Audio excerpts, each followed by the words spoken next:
Welcome everybody. So good to be here with you. Let's start with an opening prayer. Taking a deep breath, just knowing that Source is present right here, right now, and that we gather together in high consciousness, a union of beauty, light, laughter, clarity, ease, and grace, and a tremendous amount of love as we speak on the spiritual topic today of removing your inner thorn. So let's go inward and just know that this day, all is divinely ordained. Consciousness reveals all that needs to be healed, and we are open and we say yes. And we glean a consciousness growth opportunity from this. And we say yes, we are ready. And I say thank you, Source, as we begin. Thank you. Thank you. So, you're welcome. Today, removing your inner thorn. Wow, this was a big eye opener for me. And it talks about your spiritual journey is all about transformation. It's ongoing, it's never ending. And in order to grow and expand and accept change, we have to give up the familiar and some things that seem normal to us, but don't realize haven't been really serving us. So today, one of the areas is about relationships and how we tend to protect ourselves when we get wounded in relationships. So I'll use an analogy of if you get a thorn in your arm and it's touching a nerve, every time something hits that thorn, it hurts. So you have two choices. And the choice is you can protect it. You can put a Band-Aid over it, or maybe if it's sticking out really high, maybe use a cap to a medicine bottle or some container to tape over it so that when you bump it, it does not hurt you. And what happens is, okay, well, maybe that worked, but when you sleep at night, is that can you lay on your side? No, you're gonna have to lay on your back. And then if you go for a walk in the woods, maybe you have to trim the woods so that the branches don't hit your arm. Well, you think, okay, maybe I got that handled. I'm protecting that wound. But then what happens if you fall in love and you want to hug somebody? But if they touch your arm, it's gonna hurt. So then maybe you build a contraption to protect your body, but you could still hug somebody somehow. Okay, and now you think, I've got this handled, and you tell the whole world, man, I found a cure for it, and I'm gonna market it to the whole world. No, it's actually controlling you. And the more you try to protect it, well, now, this big contraption that's surrounding me so I can be with someone, actually it's too heavy. So now I've got to build a contraption that I can sit in that's hydraulically powered so that I can get to work. And yes, you could, but then you need a bigger van to actually drive in. And then you need a bigger house because it can't get through the door. So you think, oh man, I solved all these problems. But in fact, you could have just taken the thorn out. So an analogy in our own life, an area, and I have this experience, is in loneliness. Well, you can watch a TV and there's a romantic scene and they're holding hands, or you can see a couple walking down the street and they're holding hands, and it could hurt your heart because you have a thorn of loneliness there from your past. It's a past pain that's sitting in your heart, and it may not just be loneliness. There may be one of rejection. There may be one of somebody said, oh man, you put on some weight. Ouch. Another thorn. but we'll stick with the loneliness one. And it's really interesting how we will build walls to protect ourselves from people, or we'll keep some people away that we think, oh, they've hurt us in the past. I'm not going near them. But it seems like we keep protecting ourselves. And what if you have a relationship, you find a person, if I find a person that it wants to be my partner, but I still have this thorn of loneliness, I'm going to wonder, am I keeping him happy enough? Am I doing enough? Should I wear different clothes? Should I dress this way? And we're just protecting the thorn in our hearts. And so the other option is to take the thorn out. And how do we remove it? How do we stop the loneliness? And it's not easy. It's simple. It's not easy. When we go to source and stay anchored in the truth that God wants the highest and best good for us, we can rise in consciousness when painful thoughts come through, whether it's sadness, loneliness, anger, and we can just allow them and be the observer and let them just walk on by. And we can know, oh, for example, if a girlfriend invites another girlfriend to an event, but she didn't invite me, I could feel lonely and sad about that because that thorn's still in there. But if I choose to say, no, I'm loving, I'm lovable, Spirit wants the highest and best good for me, that's removing the thorn. That's just watching, being the observer, watching the pain go by. It's okay to feel, but we're not our feelings. Feelings come and go. They just rush through. We are spirit. We are love. We are light. We are grounded. If we're grounded in that truth, we can let go of any thorns in our heart. And to raise in this higher consciousness, we've got to let go of these painful things we don't realize are in our heart. We know we experience them, and sometimes we hang on to them for years. But I really love the fact that we can free ourselves if we're conscious. And the phrase I really like here, I'll get to it. Awareness does not fight. Awareness releases. I thought, wow, that's beautiful. Awareness just releases everybody. We're like the Buddha sitting there observing everything. So my question for all of you is, when you have somebody hits that thorn that's in your heart or in your arm, what do you do? How do you grow through it? And yeah, I'm learning a lot. So would anybody like to share? You use the word thorn and I think of scar tissue. It's the same thing. And I have scar tissue from things from my childhood.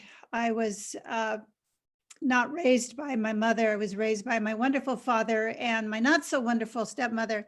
And so I was always taught to, I had to stand up straight, and I had to put books on my head so that I would stand up straight to correct my posture. So, things like that I'm very aware of now. Like if I'm slumping, I'm like, oh, I got to stand up straight because I want those books on my head. But I found that when I have scar tissue, it's something that comes up like that. I carry a little picture of myself as a little girl, and I carry it with me in my wallet, in my purse all the time. And sometimes I go get the picture, or I don't even have to. I just visualize the little girl inside of me. I usually hold on to her thinking, she's right under my heart. And I tell her, it's okay. It's okay. You're fine. You're loved. You don't have to walk with those books on your head. You can slump all you want. You're fine. You're loved. And that's just old hooey. That's just old stuff, and we don't need it anymore. And that's how I comfort the child within. So that's what I do. That's beautiful. And you're saying the exact truth. It's just blocked past emotions. Yeah. Yeah. Thank you. I'll go. I triggered on a couple things that you said there now. The observer's been coming up a lot for me lately. Um, in close relationships, I've been like trying to just not be reactive and just stand back, because I know that when I'm reactive, it's that thorn being pushed, you know, there's something about, it's not them, it's me. So my reactions are my own. So I've been using that word a lot lately, especially the past couple of days, and just trying to remember to become the observer. And I've done a lot in my past of inner child work and, and boundary work and stuff like that. And knowing that, you building walls, what does it do for you? It just makes you need a bigger house, like you said, right? And that's not going to serve me. I can't carry around all these walls. I have to be able to be me. And it's not easy, like you said, but we can do it. And being the observer for me is key. There was something else that you said here too. We are not our feelings. I think that took me a long time to understand that just because I have a feeling, even today, I'll be driving down the road and a song will come on, because the kids listen to different music than I do. And they'll be playing a song and it'll trigger something inside me. And all of a sudden I'm in a memory from, 40, 50 years ago. And I'm thinking, how did I slip here? Where, all of a sudden I'm back in that. And I have to go, like Kathy said, to that child and go, no, this isn't where we're at. We're safe, we're okay. That's some old scar tissue. That's something from the past. And I am not the feeling that I just had. And it's okay. It's okay to have it and not judge myself about it. And just go back to being the observer, go back to watching, from the outside, and release myself from those feelings. It was, as you were talking, one more thing came to my mind. Socrates, the unexamined life is not worth living. I've always thought that was an interesting quote, because if we're just building walls and covering it up, then I'm not examining what's going on. I'm just trying to get through to the finish line. I'm trying to get to the end with the least amount of scars. And that's not my mission here. My mission is to be open. My mission is to be love. And if I'm going to expose myself in that way, then I need to be able to get those hugs. I need to be able to take, oh, that's a thorn. Okay, what is that? Let's set that out aside. Let's take a look at that and figure out what it is. So I appreciate the topic, because it's right in line with a lot of stuff that's going on for me right now. So thank you. You're welcome. So I guess it's my turn. You brought up so many different things, and I love your analogy of having a thorn. And I'm trying to think, how do I do that?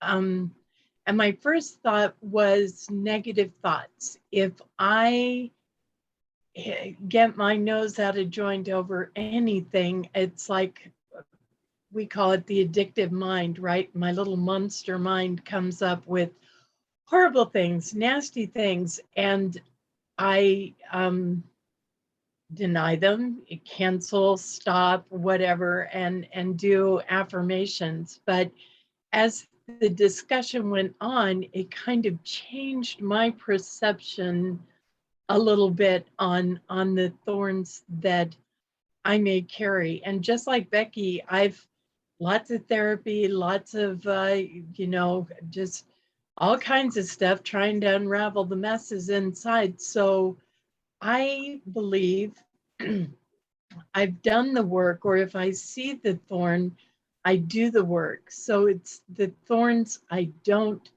see. And for me, I know it's there when somebody says something and I want to protect myself. And I visualize, because I'm me, like on Star Trek, shields up. When I get defensive, I feel that shields up. And at that point, I realize this isn't about you. This is about me, right? There's something about me. So I'll stop and I'll take a breath and I'll start looking at what part of me I feel like is being attacked. Where am I vulnerable? And then I talk about it. I try and be transparent. I will say, wow, I'm sorry I got defensive. I just realized you triggered this in me, and this is where it came from.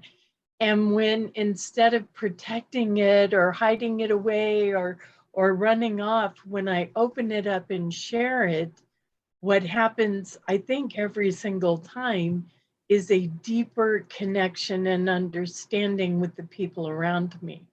So those thorns, and I think, oh, I'm thorn free until I figure out, oh no, there's 30 of them, But when I know they're there, then I become grateful that I found this, and I'll share it with you. And it always changes things when I pull it out and say, wow, this, I know I got defensive, and here's what I've come to, and share it. So I guess I ask for help, or I share it, or I ask other people to help me tend wounds that I can't get to on my own. So those are my thoughts. Anybody want to share anything else? All right, then I'm going to close this out in prayer. I invite you, wherever you are, to just take a breath, and let's breathe together for a moment. And know God is here with us in this moment, and that our owies, our thorns, our bumps and bruises can heal us. And as we open them, we can be a tool for healing everyone around us. And we can rejoice in knowing that we are one with one another, with God, with all that is. Amen. Amen. And I want to thank everyone for tuning in and watching our video. We really appreciate it. We invite you, if you haven't already, to start a YouTube account so that you can subscribe and comment. We really want to know what you think and who you are. As we share ourselves, we want to share you too. Thanks, and God bless. Bye. Bye. Eddie. Thank you for joining us, and let's stay connected and grow in spirit. We are on Facebook. Search for Unity Church of El Cajon and follow us and like our posts. You can reach us on YouTube at Unity Church of El Cajon. Please subscribe to our channel, watch our videos, and leave comments, which can help us improve. We are on the web at unityofelcajon.org. Email or call our church office to receive our weekly newsletters, which lists all of our activities and opportunities to learn and grow together.